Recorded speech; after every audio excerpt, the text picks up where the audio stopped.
Sikata unaishi vizuri Nairobi, uko kwa 1 bedroom, umefurnish 2 bedroom, hata ikiwezekana bungalow. Uko na hadi human hair karibu 10, wigs, unaweka nails, uko na mpaka iPhone 17 Pro Max. Lakini msichana, umepigia mama yako ushago kujua mtoto wako anaendelea aje? Umepiga simu, umetuma school fees, umetuma food, umetuma za nguo? Hapana. Lakini wewe uko tu sawa. Kwanza unasemanga huna mtoto, unaishi Nairobi peke yako, una hata hujawahi pata mimba mwanamke. Na saa hizo ya mama kwa ushago na stress, hujatuma anything, yeye ndo anaketa kila kitu off you, and I really like nachukianga madem kama hawa. Because there is no way you're pretending to be happy living the good life na mtoi wako ako ushago mwenye ulizaa anateseka.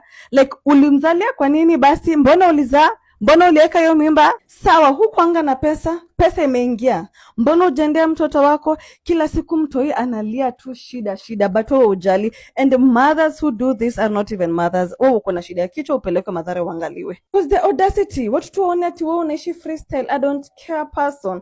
Umeacha your own flesh and blood, ushago kikunywa uji na makamasi. Ndio mwanaume tu akukubali, akupende juu na mtoto. Na uko sawa, unalala usiku na unaamka asubuhi. You are not okay. Mama anakupigia simu, umemblock kwanza DND. Sitaki kusikia mambo ya mama na wewe mtoto wake. Sasa mtoto ni wake na wewe ndio ulimzaa. The audacity. Sawa basi utaki mtoi wako, mbona usitume do home? At least utumie za upkeep, za food, za nguo, za school fees, za nywele. Mtoi ni wako lakini anakaa kona still wako kwa kichwa. Lakini wewe unakula pizza kila usiku, KFC, expensive restaurants, Bel Air ziko hapo, Don Julio, name it all, Hennessy. Na mimi nasemanga I don't care, mjam si jam, that's none of my fucking business. I'm here to tell you the truth.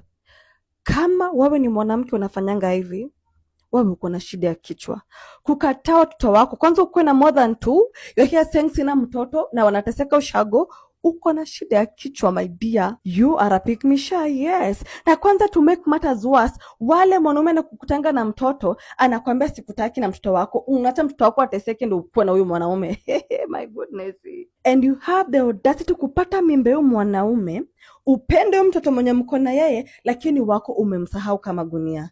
Wewe si mzazi, wewe si mtu mzuri. Kama ulikubali kubeba mimba ukazaa, chunga mtoto wako. Mama, unasikia?